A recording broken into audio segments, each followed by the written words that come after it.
Buenas tardes para todos. Vamos a iniciar nuestra clase de esta tarde que se refiere a los límites de la República de Guatemala, en la cual fue definiendo su territorio, sobre el cual está sentada, ejerce su soberanía, ejerce también su jurisdicción a nivel de su mar territorial y de su cielo, que le sirve también, donde ejerce soberanía y sobre el cual surjan también las naves y aeronaves. Definimos la parte del lado de México. Establecimos ahí cuáles fueron las situaciones diversas que se suscitaron para al final no solo dirimir problemas en cuanto al territorio, sino que también para fijar los límites y las fronteras tal y como quedó establecido.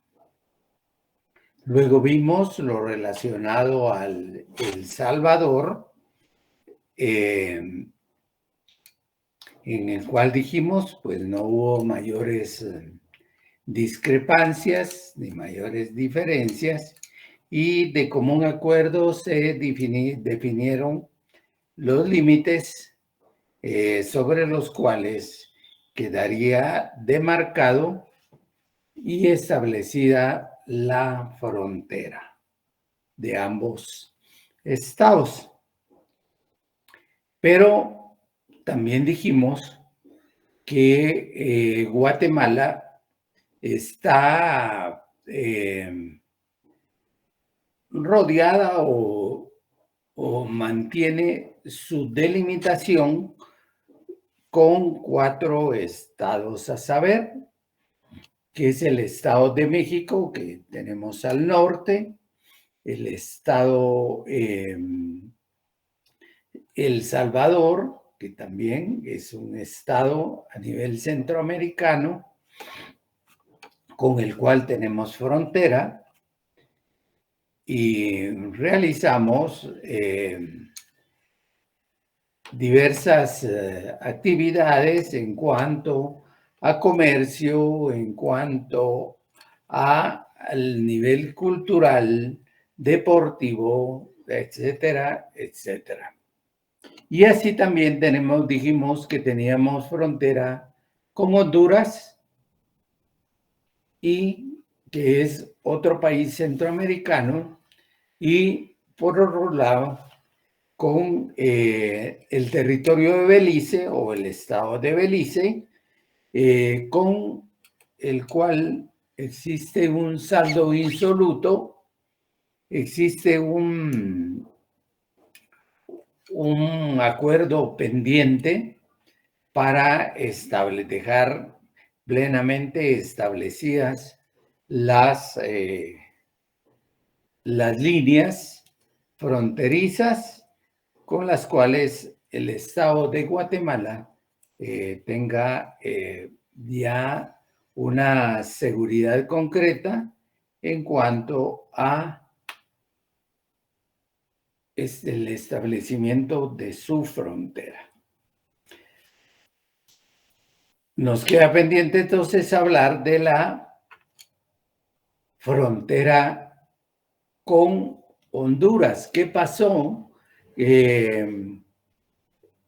para que se fijara los límites fronterizos con la hermana República de Honduras, que también es uno de los países que conformaron la Federación de Repúblicas Centroamericanas, y que al momento de disolverse esta federación, cuando se desintegró, entonces cada una de estos territorios pasaron a formar repúblicas independientes, ejercitando su propia soberanía sobre el territorio que ellos estimaban que les correspondía, y como resultado de ello, entonces también concurrieron con Guatemala, con las autoridades de gobierno, tratándose también de una situación de Estado, para delimitar esas fronteras que corresponderían a cada uno de los países. 100 años, dice el doctor, de discusiones, choques fronterizos y malentendidos. No obstante, después de esos 100 años, se resolvió ese litigio fronterizo, esas controversias existentes con relación a la pertenencia de un territorio y de los límites de cada uno de esos países. ¿Cómo se resolvió esa problemática? Pues se resolvió de manera razonada, civilizada, a través de un laudo arbitral. ¿En qué fecha? En 1933, ambos estados decidieron acudir para solventar las diferencias existentes como resultado de los límites, y entonces fijaron posiciones en cuanto a decir qué parte correspondía a cada uno y bajo qué parámetros debía de resolverse este diferendo territorial para establecer límites. Los árbitros, establece el doctor, fueron Charles Evans Hughes, Luis Castro Ureña y Emilio Bello Codecido, en Washington el 23 de enero de 1933. Es decir, en la primera parte del siglo pasado, en el año de 1933, es cuando se sientan las altas partes interesadas en resolver el asunto, con la finalidad de fijar los límites y las fronteras. ¿Desde cuándo venía esa situación? Dice el doctor, el problema inició en 1842 al desintegrarse la Unión Centroamericana. Y entonces, al someterse al arbitraje, por tratado de fecha 16 de julio de 1930, ambas partes aceptan como base del laudo, uno, que la única línea jurídica que se puede establecer entre ambos países es la del Uti Possidetis 1821. Y si alguno de los países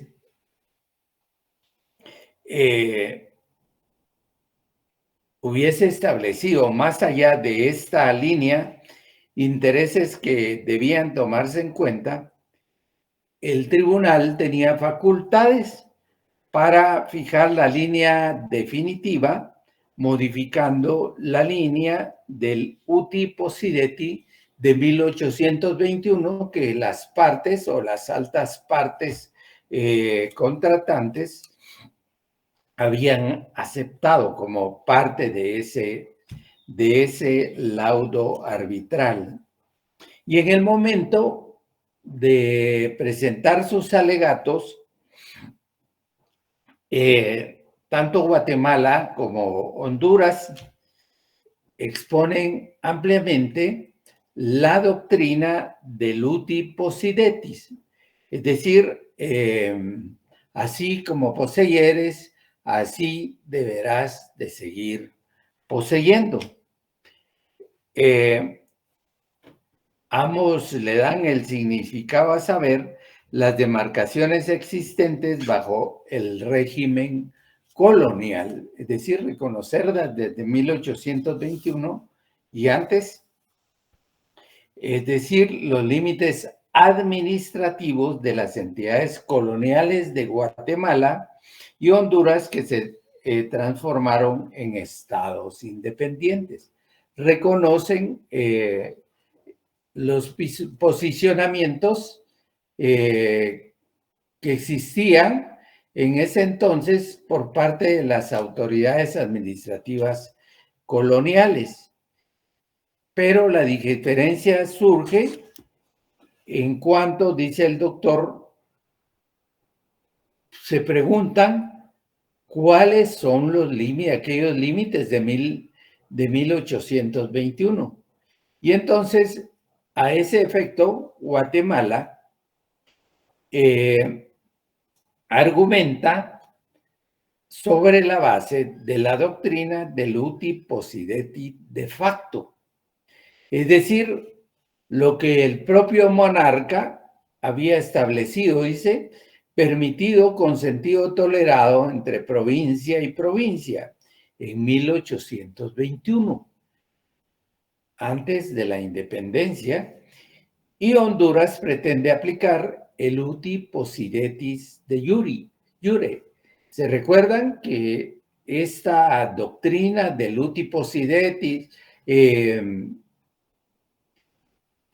permite la clasificación que establece un Uti Possidetis de derecho, es decir, todo aquello que permite en algún momento justificación jurídica, que permite la aprobación de que de esa forma se venía poseyendo el territorio en tiempos coloniales.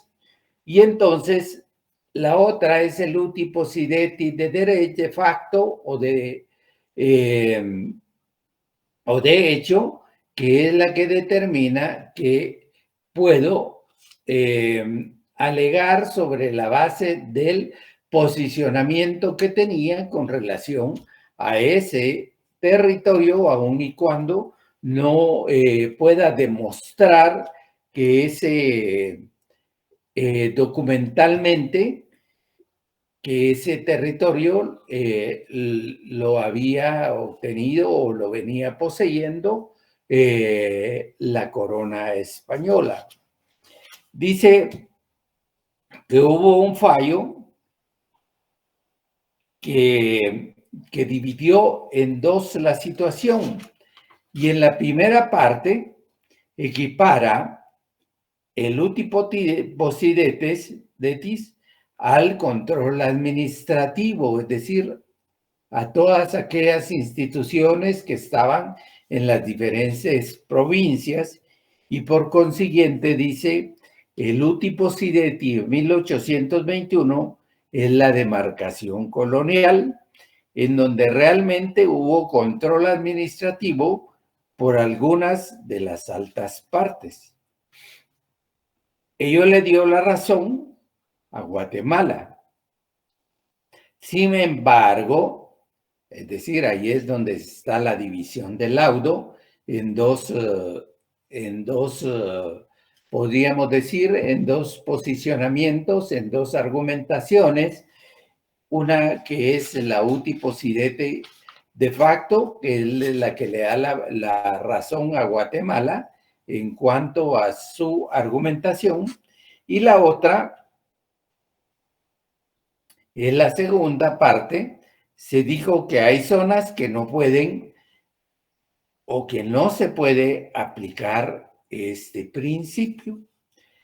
Por ejemplo, dice Cuyamel y al margen derecho del río Motagua y la margen derecha del río Motagua. Ahí no se puede aplicar el uti possidetis de facto.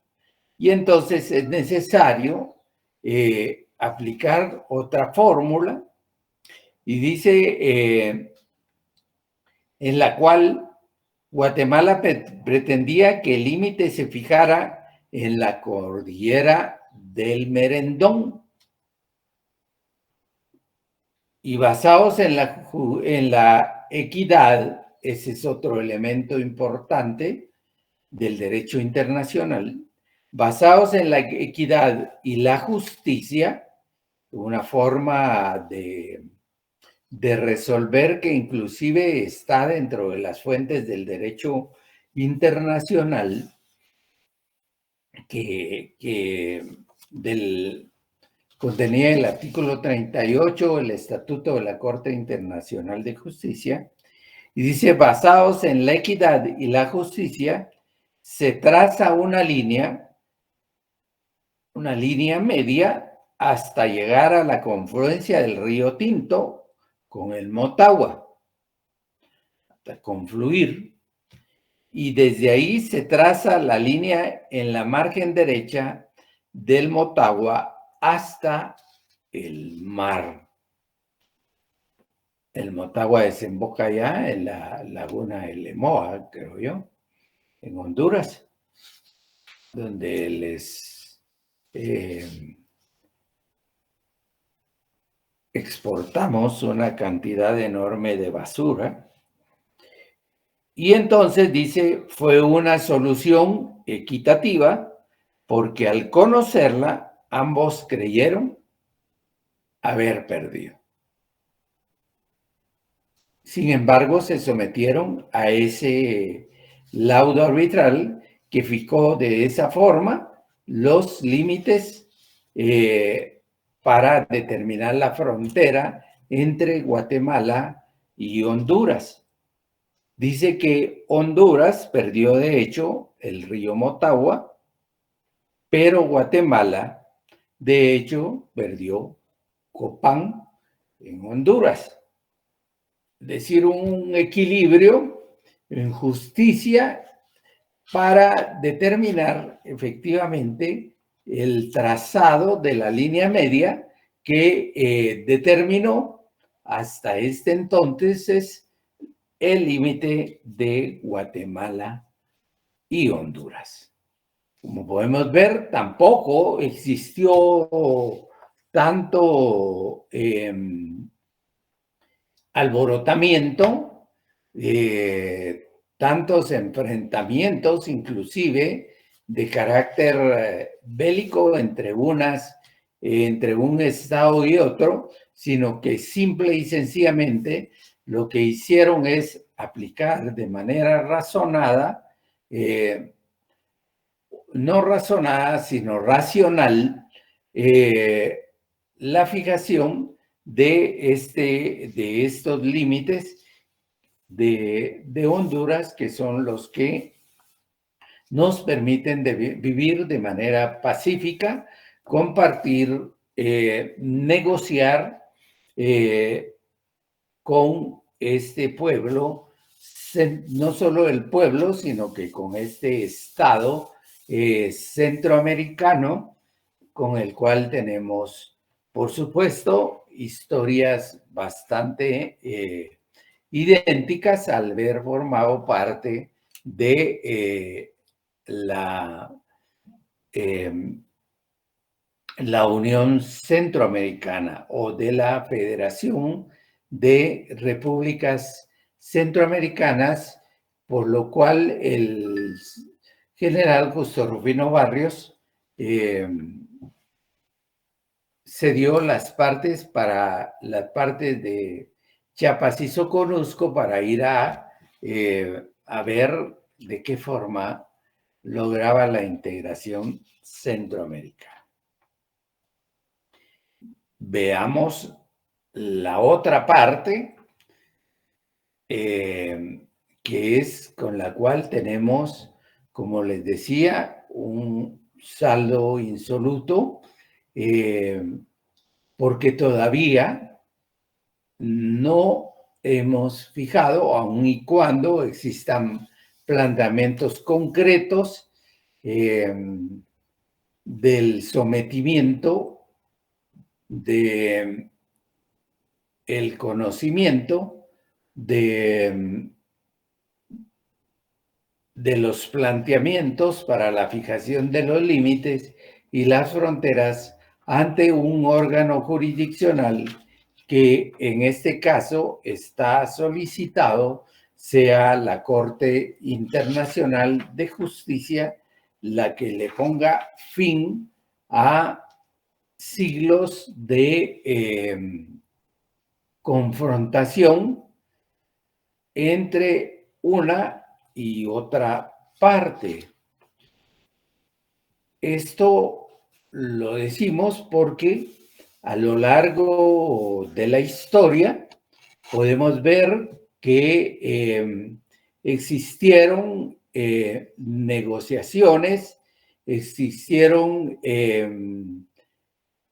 actos de otorgamiento, de usufructo, el territorio de Belice, entre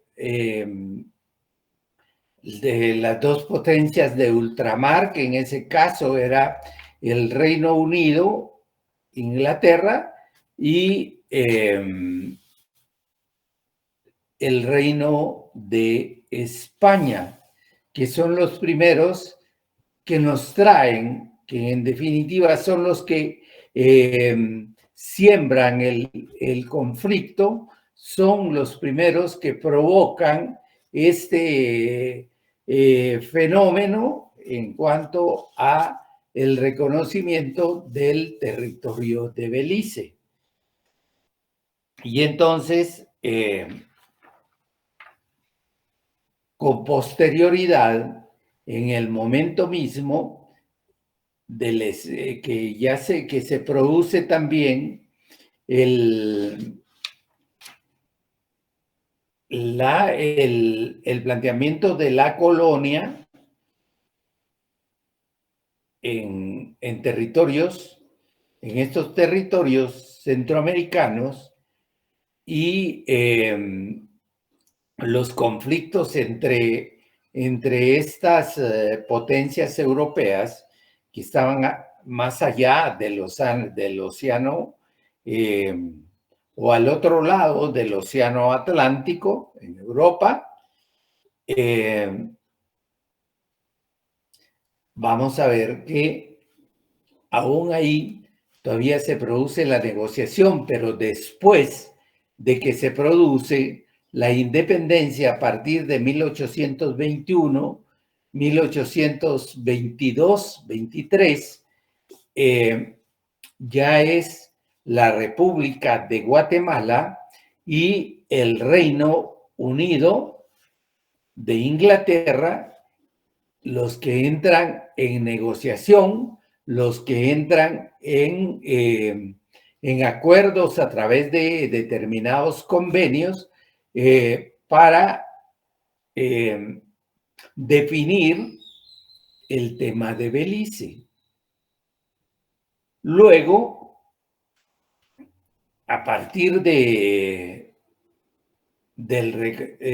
con posterioridad, que Naciones Unidas reconoce a Belice como un estado, ya se entra en una negociación entre el estado de Belice y el estado de Guatemala para determinar las líneas divisorias, el punto medio en el cual se va a establecer los límites y las fronteras, que no es cosa pequeña, toda vez que allí hay una parte de mar territorial, hay una parte insular aún, y una salida, por supuesto, al mar, salida al mar Atlántico, que son los intereses fundamentales de la República de Guatemala.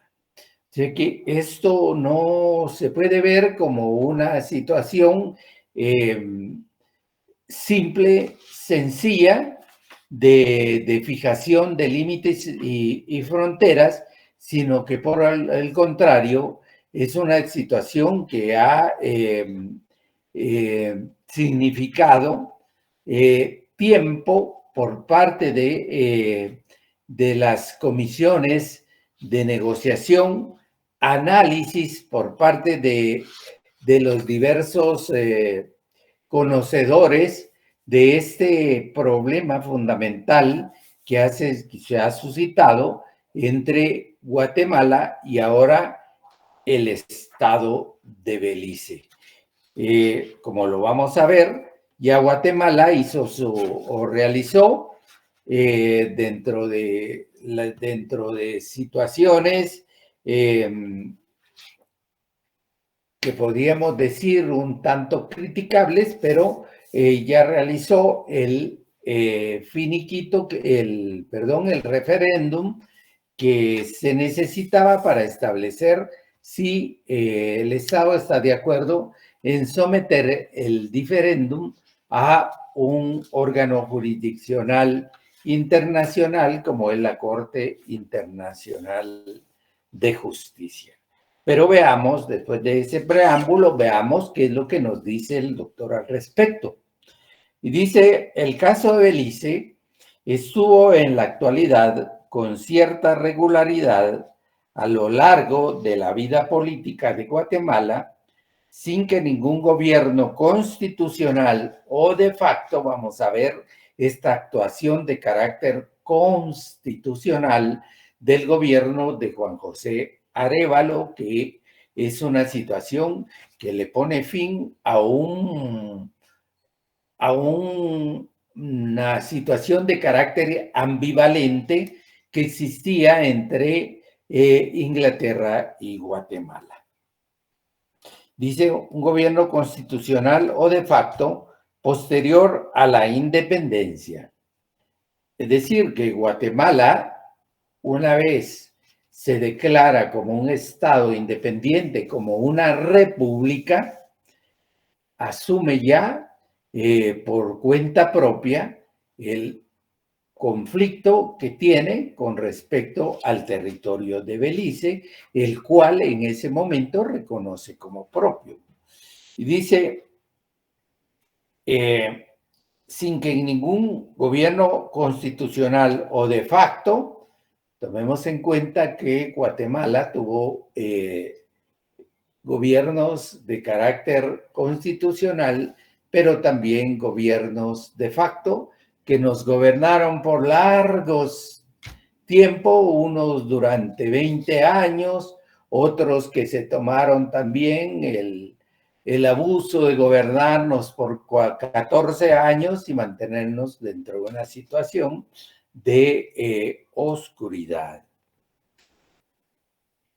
Dice, haya podido lograr alguna mínima concesión de la Gran Bretaña. Ninguno logró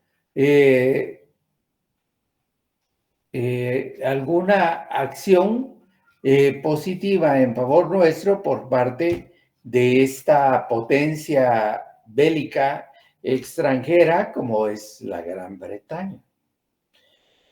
o es el Reino Unido de la Gran Bretaña. Mucho menos de Belice como Estado independiente, ya hablamos de la actualidad. Miembro pleno de la comunidad internacional, sí, porque ya fue reconocido como un Estado de pleno derecho, con soberanía propia con derecho a igualdad por parte de lo que se denomina comunidad internacional.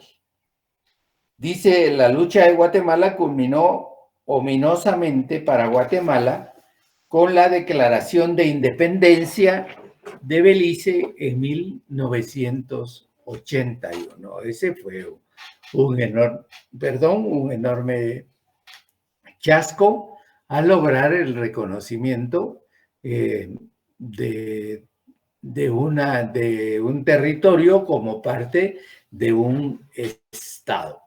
Y a partir de entonces ha surgido con mayor ardor y convencimiento el reclamo de Guatemala, quien ha planteado claramente su pretensión.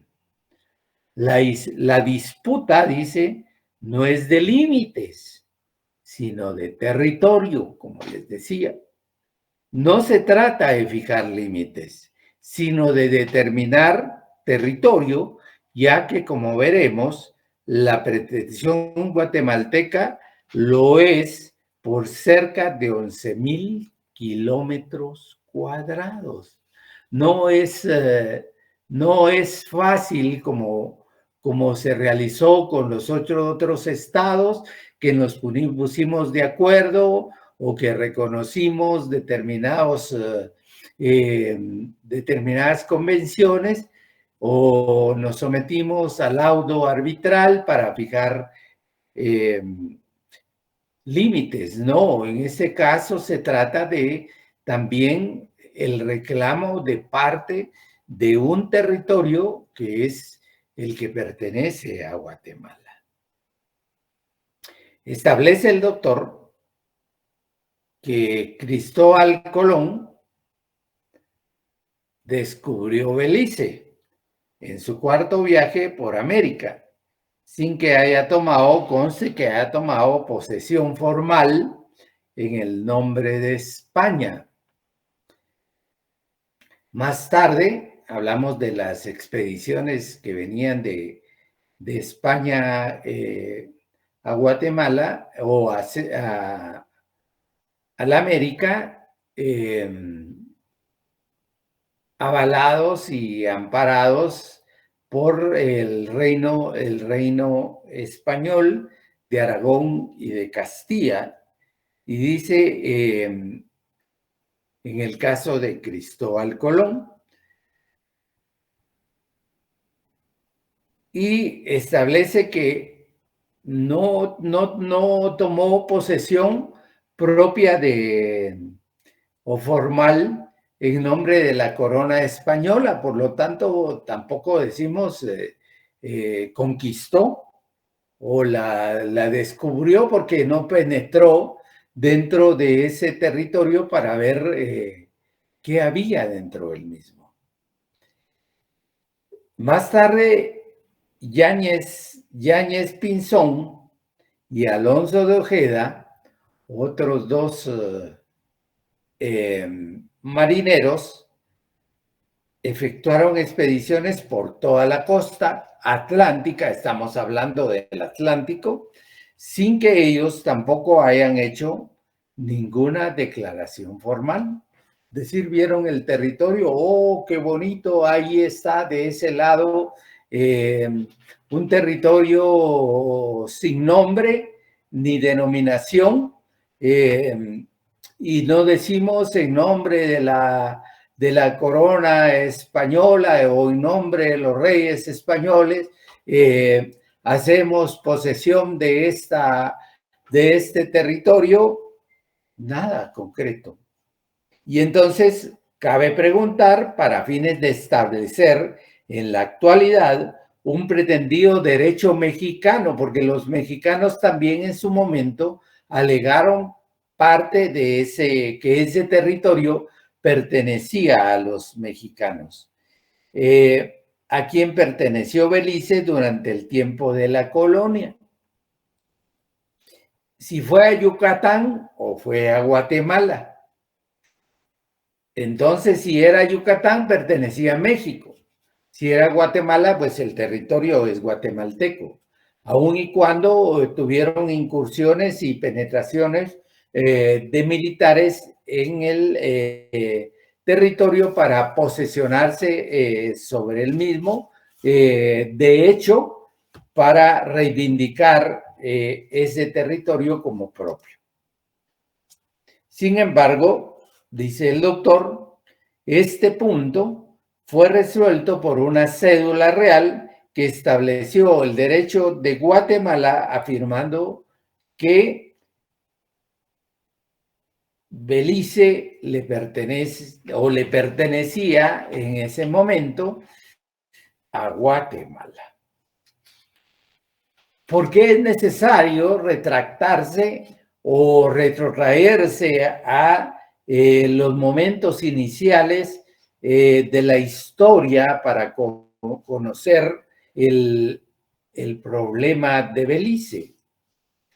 Porque es necesario fundamentar a través de la historia como una fuente científica, histórica, importante en el alegato del diferendo que está en la actualidad con relación a este territorio de Belice en el cual vemos o participaron los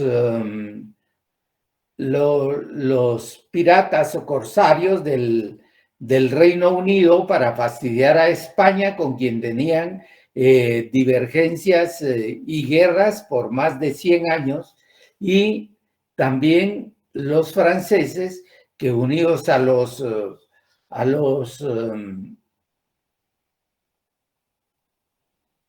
del Reino Unido, también hicieron su presencia por este sector. Dice que en la incursión inglesa, dice, durante los siglos XV a XVIII, España estuvo en varias guerras con Inglaterra. Esto dio como resultado un hostigamiento continuo por parte de los ingleses a los barcos españoles en alta mar, especialmente los barcos que regresaban a América transportando riquezas de Europa. Es decir, que cada vez que un barco volvía de la América, hablemos de la América del Sur, de lugares como de Minas Gerais o del Potosí en Bolivia, cargados de grandes tesoros, cargados de oro, cargados de plata, extraídas del Potosí en Bolivia o de Minas Gerais en Brasil, pues estos barcos en alguna medida, si llevaban la bandera española, eran en alguna forma acosados y vandalizados por determinados grupos que tenían, en tiempos de guerra, tenían el aval de la corona inglesa, del Reino Unido, para que pudieran asaltar estos galeones, estas embarcaciones españolas, y aquellos grupos armados que en alta mar realizaban este tipo de acciones de asalto y de robo, avalados por la corona española, eran denominados corsarios porque tenían la licencia, el corso, que era el amparo, la licencia y el amparo que le otorgaba la corona para que pudieran actuar de esa manera. En tiempos de paz, dejaban de ser corsarios y se convertían en piratas, como robando a este tipo de embarcaciones que atravesaban por la alta mar del mar Atlántico. Dice el doctor, Gran Bretaña otorgó a ciertos marineros lo que se llamó patente de corso, que los hizo corsarios, patente de corso que los hizo corsarios y que consistía en una autorización especial para que estos marineros atacaran y hostigaran oficialmente a los barcos españoles en tiempos de guerra.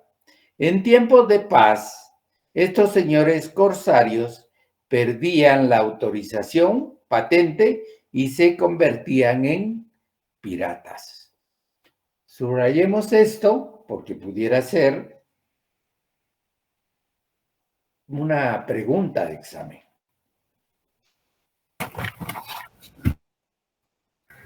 Entonces, dice que estos piratas allí, ahí es donde inicia ya la situación de penetración de los mismos en territorio beliceño, que todavía no se denominaba Belice, sino que era parte de todo un territorio americano, podríamos decir, de la parte del Caribe, de las Honduras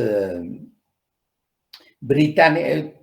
No podemos hablar tampoco de Honduras británicas porque aún todavía no se había, era un territorio virgen y que no se había penetrado sobre el mismo.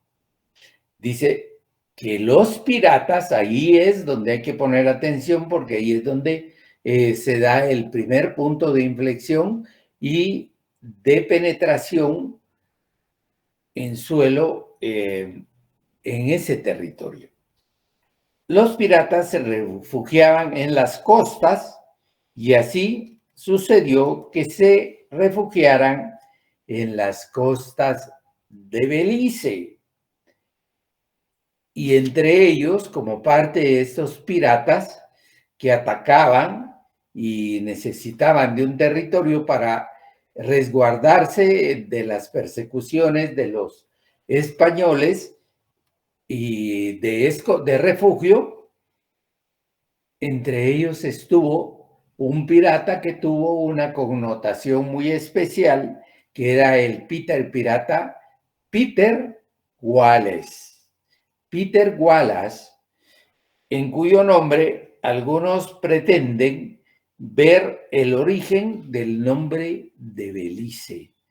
Es decir, entonces ahí ya empezamos a ver una significación del nombre que ya va a tener parte de las costas en las cuales se refugiaban estos piratas, que además de ello, estando allí posesionados de ese territorio, también se aprovechaban del corte del palo de tinte que exportaban hacia Inglaterra. Dice el doctor, los piratas se dedicaron al transporte, al comercio y al contrabando. Enviaban a Europa madera y así fue como en un envío se mezcló un ejemplar del palo de tinte, que fue muy apreciado en Europa, el palo de tinte existía en abundancia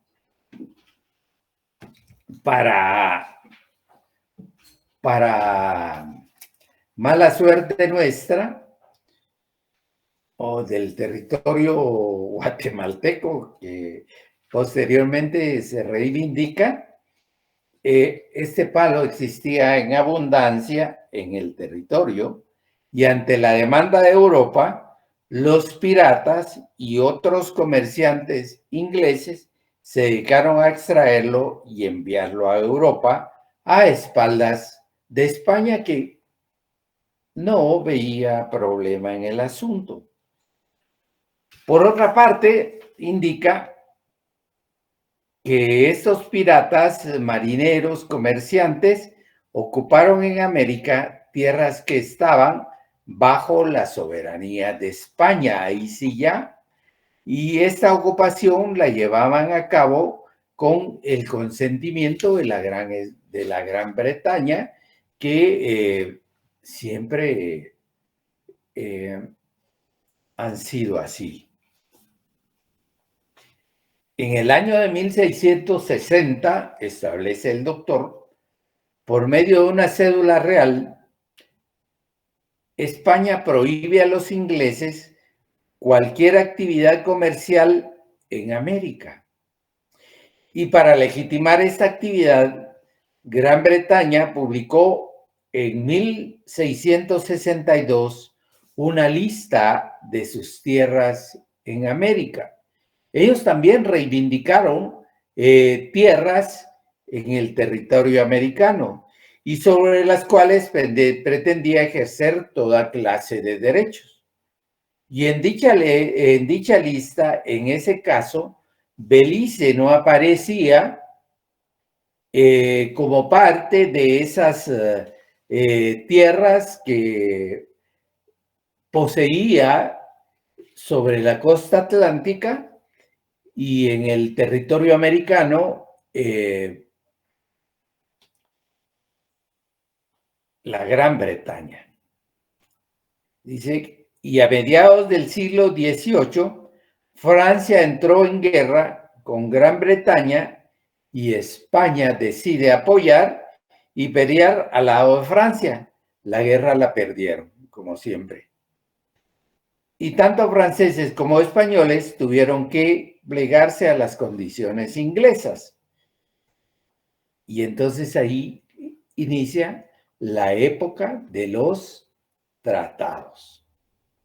Si yo les pregunto a ustedes, ¿cuál es el momento histórico en el cual los ingleses penetran al territorio beliceño? ¿Qué me dicen al respecto? ¿Cuál es ese momento? ¿Están ahí? Buenas tardes, Porque solo licenciado. veo sus... Sí, licenciado. Luis Valenzuela. Buenas tardes. Hola, Suset, buenos días. Luis Empieza la Valenzuela invasión. ¿Qué manda? Que empieza la invasión británica a Belice alrededor de 1700. En 1700 me quedo. Más o menos, licenciado. 1760. No, hablamos de antes. Antes todavía. Antes, hablamos de 1600 y de las guerras constantes existentes entre España y el Reino de la Gran Bretaña. Más o menos a finales de 1600, licenciado. ¿Qué manda? A finales de 1600 sería aproximadamente. Podríamos hablar de 1662, 1600 y algo. Sí, pues a mediados, más o menos. Pero la pregunta es, ¿en qué momento histórico se puede decir que ya hay el posicionamiento de una bota o de una pierna, un pie de agentes, podríamos decir, afines al Reino Unido.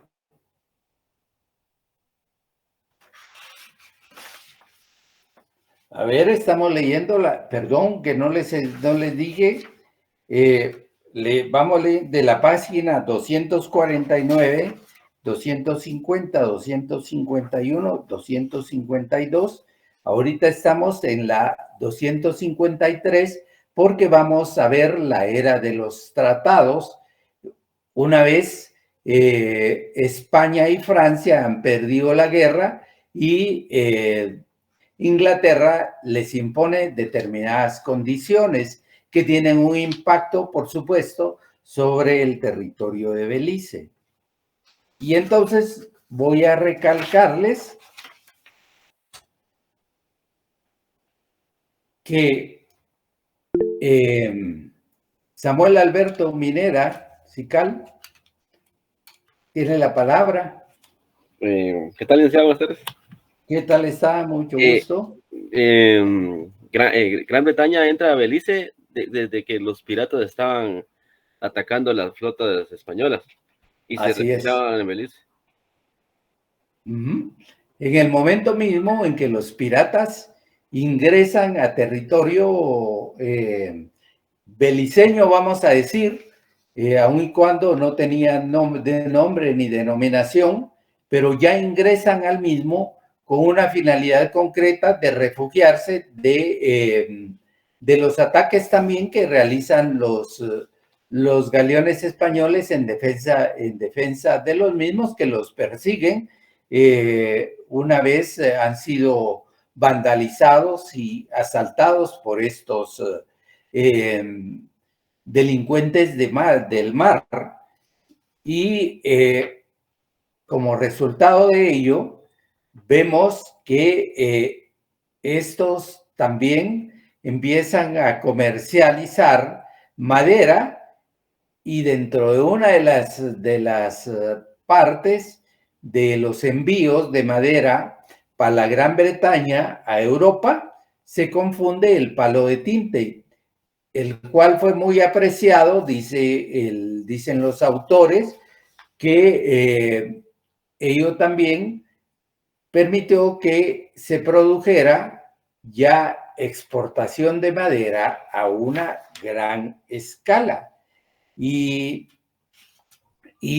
España frena a través de una cédula real ese tipo de actividades que estos personajes afines a la Gran Bretaña realizaban sobre los mismos. Y en el siglo XVIII, en que entran en guerra en Francia y Gran Bretaña, pero España decide apoyar a Francia y pierden la guerra, entonces el Reino Unido les impone una serie de condiciones que vamos a ver que se realizan a través de convenciones internacionales. La primera o el primer tratado es el Tratado de París de 1763.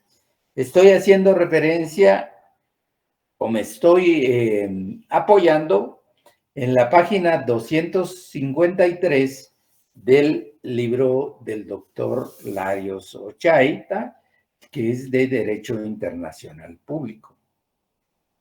Dice que a través de este tratado, España reconoce a Inglaterra derechos al corte de palo de tinte y España no renuncia a su soberanía sobre el territorio de Belice.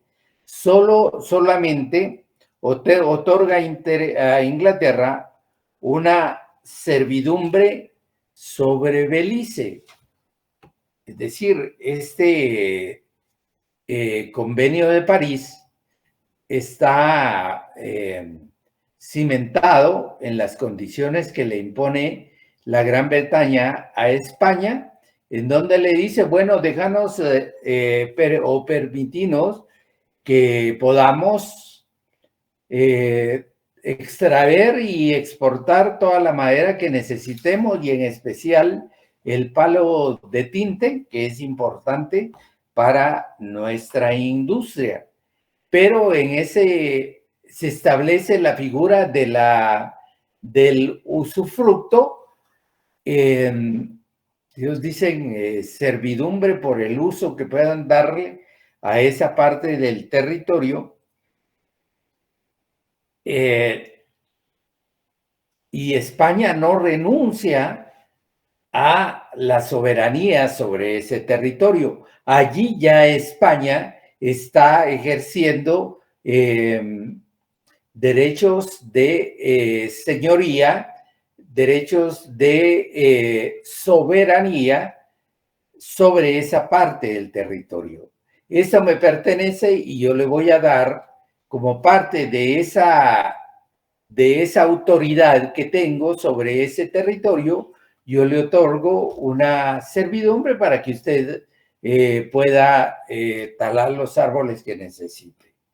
Inglaterra se obliga en ese momento, imagínense, ya los piratas han construido fortificaciones sobre el mismo y entonces, luego de eso, en este tratado, Inglaterra se obliga a destruir todas las fortificaciones construidas, no solo en Belice, sino que también en América, y especialmente las del Golfo de Honduras.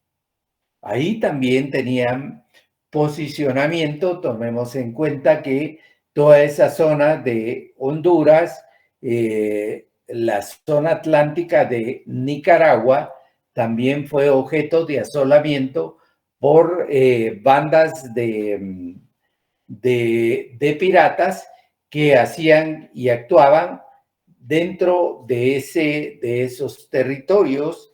En este caso, Peter Wallace, y en el otro, y en la otra parte de la Mosquitia, me parece, en el lado atlántico de Nicaragua, estaba el denominado también pirata William Wallace era el líder que pretendía desligarse de la corona de España, de Inglaterra, y estos lo obligaron a morir en la horca. Inglaterra, no sé si vieron ustedes esa película. Les pregunto. Sí, licenciado. Sí la vieron, algunos. Se denomina Corazón Valiente.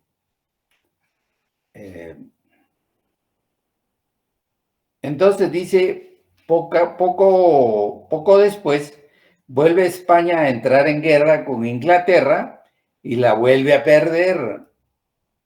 Y se le obliga a firmar otro tratado. Ya había ganado algo acá, sin embargo, por esas situaciones de guerra, no solo perdía posiciones en territorio, sino que también perdía las mercancías que lograba extraer de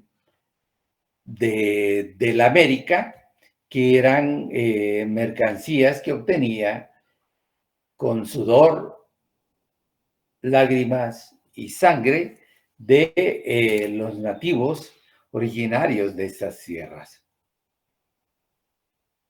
Por eso decía Galeano en su libro de Las venas abiertas de la América Latina, que España tenía la vaca, pero Inglaterra bebía la leche. Es decir, se aprovechaba de todas las riquezas que habían. Veamos qué pasó con este Tratado de Versalles.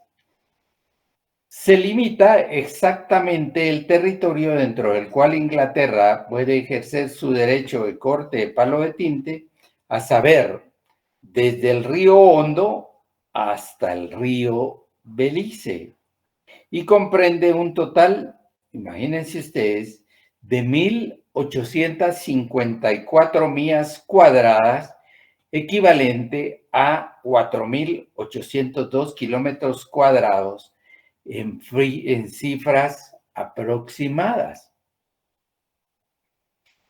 Limitaron el territorio del corte de palo de tinte y se otorga a Inglaterra un derecho de usufructo, pero España se reserva expresamente la soberanía de ese territorio. Decir, bueno, le vamos a dar nuevamente el usufructo y yo sigo ejerciendo soberanía sobre el territorio en el cual está usted explotando las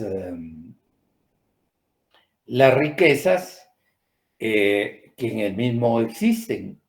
Dice que luego se trató de fundar en ese territorio una reserva para los ingleses dispersos en América. Bueno, entonces dijeron, déjennos una parte de este territorio para traer a toda la gente nuestra que existe en América y les vamos a dar acá para que puedan vivir. Eso era ya, de hecho, una forma de apropiarse de un territorio que no les pertenecía y que ni siquiera tampoco estaba en disputa. Luego está el Tratado de Londres de 1786. Hemos visto ya 2 tratados, este es el tercero, con el que se reafirma la soberanía española y el compromiso por parte de Inglaterra de respetar esa soberanía. Pero a Inglaterra ni un tanto así, y los españoles pecaron de darle ese exceso de confianza y de poder.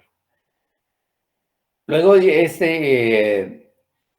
a través de este convenio se extiende el territorio usufructuado hasta el río Sibún, comprende aproximadamente 727 millas cuadradas, 1.882 kilómetros cuadrados.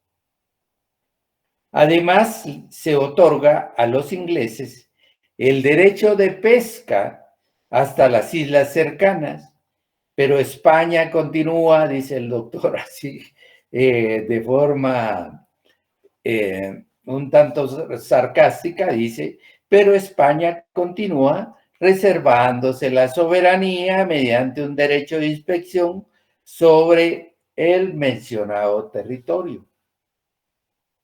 Los 2 tratados anteriores no tuvieron por objeto adquirir territorio, sino únicamente amparar jurídicamente a los súbditos ingleses que se encontraban irregularmente en Belice y que se dedicaban sin ningún derecho al corte de maderas y a la explotación de otras riquezas naturales. Vemos cómo se va penetrando a ciencia y paciencia en territorio ya propiamente, podríamos decir, ya no de Belice, sino que se va extendiendo más allá al río Sibún, a las islas inmediatas a esos territorios, con finalidades inusuales y confesadas en cuanto a apropiación de propio territorio. Bueno, lo dejo, pero yo estoy explotando todo lo que acá existe. todas las riquezas de este territorio. Yo tengo la posesión de plena y absoluta, y en un momento determinado también puedo ocuparlo sin que ustedes tengan ninguna objeción, para que pueda yo como corona beneficiarme de todas las riquezas que en este lado existen. Luego el gobernador O'Neill, en 1789, gobernador de Yucatán, al tener noticias que los ingleses construían fortificaciones en Belice, organiza una expedición armada, como les dije, ahí ya los mexicanos interviniendo para atacarlos y sacarlos. Solamente se da un intercambio benigno de fuego y O'Neill se ve obligado a retirarse. Y esta situación es importante, apúntenlo, porque puede ser una pregunta de examen también. Dice, esta acción fallida por parte de este osado gobernador de Yucatán, le da una pauta importante para que los ingleses invoquen el derecho de conquista sobre Belice. Recuérdense ustedes que las formas originarias de adquisición de territorio es, por un lado, la ocupación, y dentro de esas formas especiales, dijimos, también encontramos la conquista, que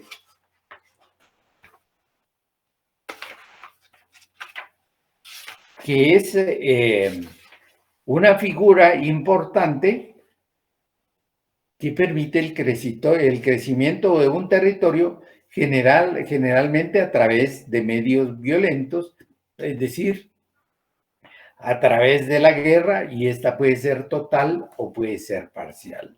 O sea que esta osada acción de este gobernador costó a España para que los ingleses, astutos como lo son, argumentaran que ellos habían conquistado por medio de la guerra ese territorio, y que si existiendo una figura de conquista, ellos fueran los propietarios actuales, podríamos decir, de ese territorio, y por tanto lo vinculaban a la Commonwealth, y para rendirle honores a la corona inglesa. Apunten este dato, que este hecho lo invocan los ingleses para pretender un derecho de conquista sobre Belice. Por ahí puede venir la pregunta que una forma de adquirir propio territorio es la conquista, y en qué caso esta figura tuvo su consecuencia en el diferendo entre España y la Gran Bretaña con relación al territorio de Belice. Ya les di la pregunta. Tratado de Amiens en 1802. Al final, este es otro tratado que se produce al final de otra guerra. Inglaterra devuelve a España las posiciones que le había quitado en América. Y su majestad británica, determina el doctor, restituía a la corona francesa y sus aliados, a saber, su majestad católica y la República de Batava, todas las posiciones y colonias que les pertenecían respectivamente y que habían sido ocupadas por las fuerzas durante el curso de la guerra, a excepción de la isla de Trinidad y las posesiones holandesas de la isla de Ceilán, eso es en la India, pero le devuelve territorio.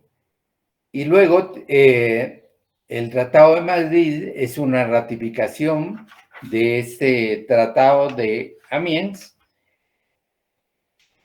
Es decir, vimos cómo a través de 5 tratados que le daban una legalidad a la situación,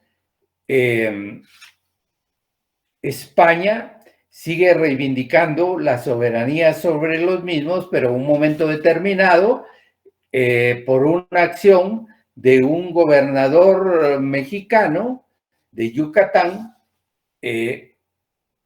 le da oportunidad para poder reivindicar ese territorio como un territorio inglés derivado de una guerra de conquista.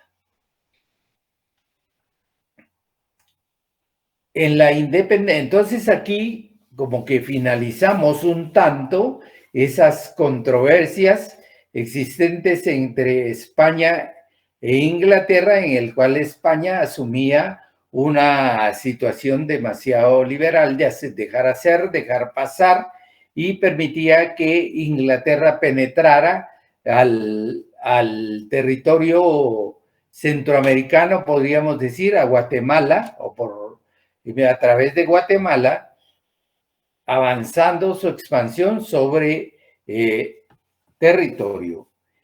Dice, en Independencia de Centroamérica, establece el doctor, que en virtud del principio uti possidetis, el territorio usufructuado por los ingleses pasa a Guatemala libre de cualquier gravamen. Es decir, Belice pasa a Guatemala sin el usufructo, sin las servidumbres, sin los permisos para que se siguiera extrayendo la madera y las riquezas naturales de ese país, y sin que siguiera ejerciendo derechos de pesca sobre el mismo. Dice, en virtud del principio uti possidetis, el territorio usufructuado por los ingleses pasa a Guatemala libre de cualquier gravamen. Discusión. Los mexicanos alegan que el territorio en ese momento usufructuado por los ingleses, es decir, hasta el río Sibún, pertenecía a Yucatán. En esa virtud sostiene México su pretensión a esa parte. En la actualidad, Guatemala trata de negociar con los ingleses, pero estos renuentes reclaman dominio sobre ese territorio.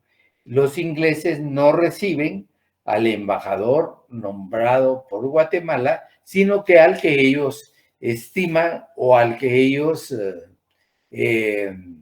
reconocen. Dice, en 1830-1835, los ingleses siguen penetrando en territorio guatemalteco, por lo que Guatemala otorga una concesión al señor Juan Galindo en un lugar fronterizo con Belice para que frene a los ingleses.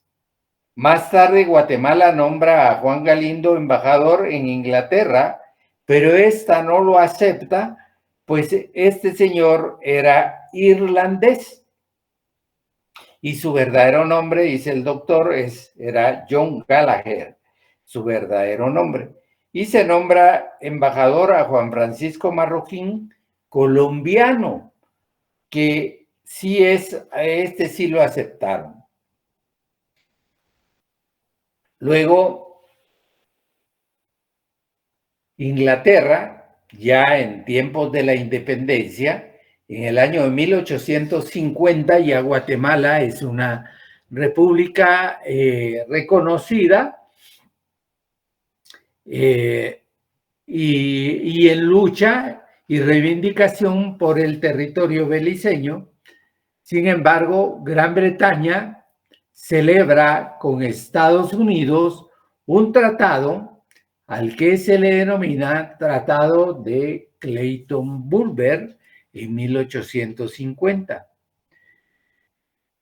Este es un acuerdo para la construcción de un canal en Centroamérica y el compromiso formal de Gran Bretaña de no adherir más territorios en Centroamérica. Y el artículo 1, aquí lo plasma el doctor, dice: los gobiernos de Estados Unidos y la Gran Bretaña por el presente declaran que ni el uno ni el otro obtendrán ni sostendrán jamás para sí mismo ningún predominio exclusivo sobre dicho canal, y convienen en que ni uno ni el otro construirá ni mantendrá jamás fortificaciones que lo dominen o que estén en sus inmediaciones, ni tampoco ocupará, ni fortificará, ni colonizará a Nicaragua, Costa Rica o la costa de la Mosquitia, ni asumirá ni ejercerá ningún dominio sobre esos países, ni sobre ninguna otra parte de la América Central. ¿Y por qué estos países de manera particular? Porque la idea era construir un canal que atravesara Nicaragua para unir los dos océanos, y que con posterioridad pues llegaron a la convicción de que era mejor realizarlo en Panamá, en donde ya construyeron ese canal. Clayton-Bulwer, en donde se abstienen de dominar, de ocupar bajo ninguna forma territorio centroamericano. Tratado, luego celebran siempre estos mismos dos estados, los Estados Unidos de América y el Reino de Inglaterra, celebran el Tratado Dallas-Clarendon en 1855, en donde se suprime la cuestión de Belice y se establecen los pretendidos límites hasta el río Sarstung. Notemos aquí cómo han avanzado ya hasta el sur y afortunadamente paran en el río Sarstung. Es decir, van penetrando sin ningún freno, sin ninguna objeción. No se menciona nada hacia el Petén. El artículo 2 adicional principia así: que el establecimiento de Su Majestad Británica, llamada Belice u Honduras Británica, ya le pusieron una denominación, en las costas de la bahía de Honduras, limitado al norte por la provincia mexicana de Yucatán y al sur por el río Sarstung, ya fijaron límites, y que los límites del mencionado Belice al occidente deberán, si fuere posible, ser establecidos y fijados por un tratado entre Su Majestad Británica y la República de Guatemala, dentro de 2 años a contar del cambio de las ratificaciones. Vamos a quedarnos acá y en la próxima clase creo que vamos a tratar de terminar lo relacionado a Belice, a la fijación de fronteras con Belice. Los veo entonces el próximo martes. Ya nuestro examen final está bastante cerca, bastante inmediato. Vamos a ver qué fecha está fijado. No sé si ustedes tienen ya la fecha de nuestro examen. ¿Les pregunto o ya se retiraron? Para el 25 de mayo, licenciado. Gracias, muy agradecido. Dice, también les informamos que el periodo de exámenes finales se estarán llevando a cabo del 19 al 31 de mayo. Muy bien, entonces el nuestro es el 25 a las 14:30 horas. Ya no nos queda mucho tiempo. Bueno.